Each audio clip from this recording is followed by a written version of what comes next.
సింహరాశి వారు జ్యేష్ఠమాస అమావాస్య తిథి సందర్భంగా శుక్రవారం ఆరుద్ర నక్షత్ర సందర్భంగా అమావాస్య వచ్చినప్పుడు ఎలాంటి విధులను పాటించాలో ఈ వీడియోలో సవివరంగా సంపూర్ణంగా తెలుసుకుందాం. సింహరాశిలో ఏ నక్షత్రాలు వస్తారుగా మఖా నక్షత్రంలోని 4 పాదాలు, పుబ్బా నక్షత్రంలో 4 పాదాలు, ఉత్తరా నక్షత్రంలోని 1 పాదం కలిపితే సింహరాశి.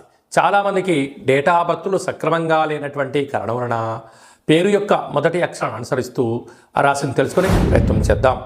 మా, మీ, ము, మే, మో, టా, టీ, టు, టే అక్షరాల వారందరూ కూడా సింహరాశి జాతకులే.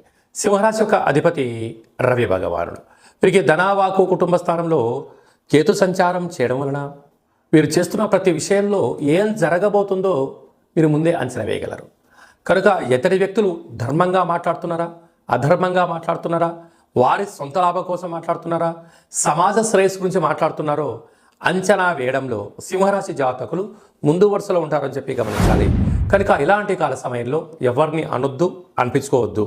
దానివలన మీకు రాబోయే కాలంలో సభల యందు, సమావేశాల యందు అద్భుతమైనటువంటి మీకు సన్మానం జరగబోతుందని చెప్పి గమనించాలి.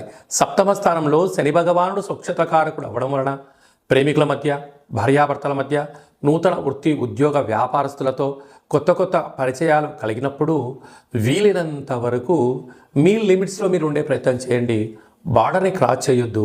మితిమీరిన వేగం పనికిరాదు అని చెప్పి గమనించాలి. అష్టమంలో రాహు సంచార స్థితి ఉండడం వలన ఏదైనా ఒక చిన్న సమస్య ఉన్నప్పుడు దాన్ని పెద్దగా భూతద్దులో పెట్టి చూసి ఆలోచించి బాధపడేదానికన్నా ఎక్కడి విషయాలు అక్కడే వినండి, అక్కడ మర్చిపోండి.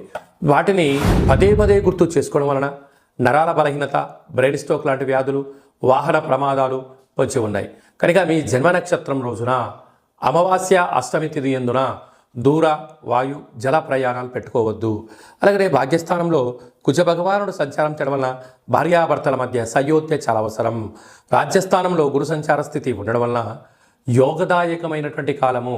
మీరు ఎవరి గురించి ఆలోచన చేస్తున్నారో, అంటే మీ మంచి గురించి ఎవరైతే ఆలోచన చేస్తున్నారో వారి సలహాలు, సూచనలు స్వీకరించండి. అద్భుతమైన యోగం మీ సొంతమవుతుంది.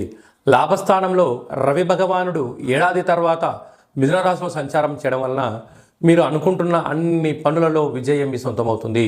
నూతన కార్లు, భూములు, గృహాలు, వ్యవసాయ క్షేత్రాలు, క్రయ విక్రయాలు మీకు యోగదాయకం అని చెప్పి గమనించాలి.